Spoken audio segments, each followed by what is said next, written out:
Les productions sud-coréennes sont de retour, cette fois-ci pour de la science-fiction. Si vous aimez les machines, le futur et les intelligences artificielles, peut-être que Jung-gi est fait pour vous.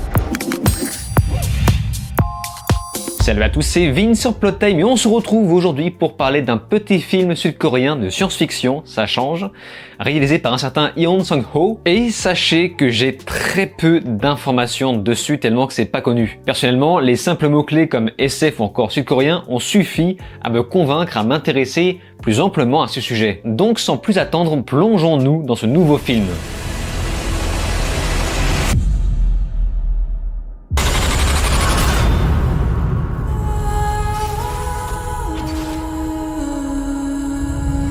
Nous sommes au 22e siècle dans une terre plus habitable due à l'évolution climatique. Dans tout ce désastre s'ajoute une guerre au sein même d'un abri élaboré à l'origine pour la survie de l'humanité. C'est au milieu de tout ça que certains scientifiques développent une intelligence artificielle capable de terminer la mission d'une ancienne mercenaire pouvant mettre fin à la guerre. On appelle ce projet Jung-i ou Jung-e, enfin je ne sais pas comment ça se prononce. J'ai fait littéralement un saut dans l'inconnu avec ce film. Dès le démarrage, en voyant ce texte apparaître sur un concept fait et refait, je savais que je n'allais pas non plus avoir affaire à un grand cru. Je me suis dit qu'il valait mieux se concentrer sur la forme. Sauf que non, une fois l'intro passée, cette production sud-coréenne nous surprend en nous la mettant à l'envers sur le ton abordé. En effet, malgré les apparences, Jung-gi n'est pas vraiment un film d'action. C'est au contraire un drame de science-fiction qui aborde le sujet de la sauvegarde des valeurs intellectuelles. Mais globalement, avec du recul, franchement, c'est un peu nanar. Je constate que les Sud-Coréens ne sont pas toujours, à quelques exceptions près, les meilleurs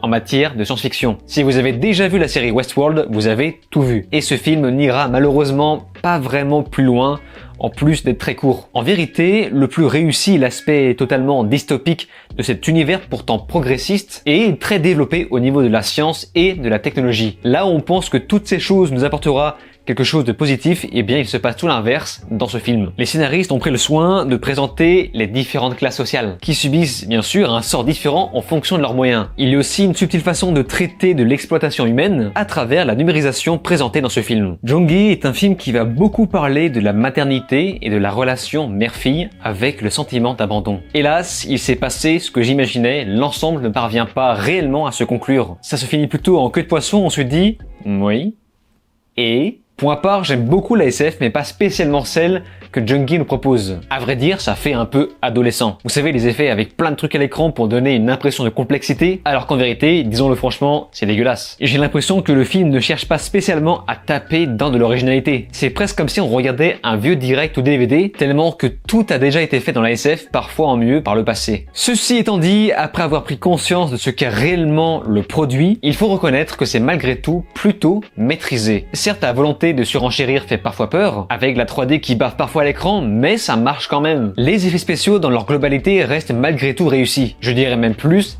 très réussis, notamment sur les shaders métalliques des robots suivis de l'animation. Même s'ils ne vont pas au bout de leur concept, je pense par exemple à la bouche des robots, vous savez, le robot sans peau, qui ne s'anime pas lorsqu'il parle, bizarrement. Là, c'est clairement un manque soit de temps, soit de budget, ou les deux. Petite mention à la réelle sur les scènes d'action qui sont d'une fluidité incroyable. C'est clairement la plus grande force de cette production, surtout sur la scène finale. J'ajoute aussi que l'actrice Kang Soo-hyun nous a quittés il y a un an, je crois, âgée à peine de 55 ans, ce qui pour moi est plutôt jeune. Donc le fait de voir ce film avec les thèmes qu'ils abordent rend la chose encore plus triste. Donc une petite pensée pour cette actrice que je ne connais quasiment pas d'ailleurs. Pour en revenir au film, il se veut de temps en temps drôle. Et j'ai trouvé ça pour ma part un petit peu barbant. Notamment un personnage qui sera le sidekick rigolo du groupe pour montrer à quel point les autres sont supérieurs intellectuellement. Heureusement que ce n'est pas comme ça tout le temps et surtout ce voile humoristique est au service de l'histoire. Avec ça, on nous propose un étalonnage bleuté, froid pour cela jouer SF. Jusqu'ici, ça non plus, ça ne cherche pas non plus à taper dans l'originalité. Mais le plus gros problème pour moi, ça a vraiment été la musique. Le compositeur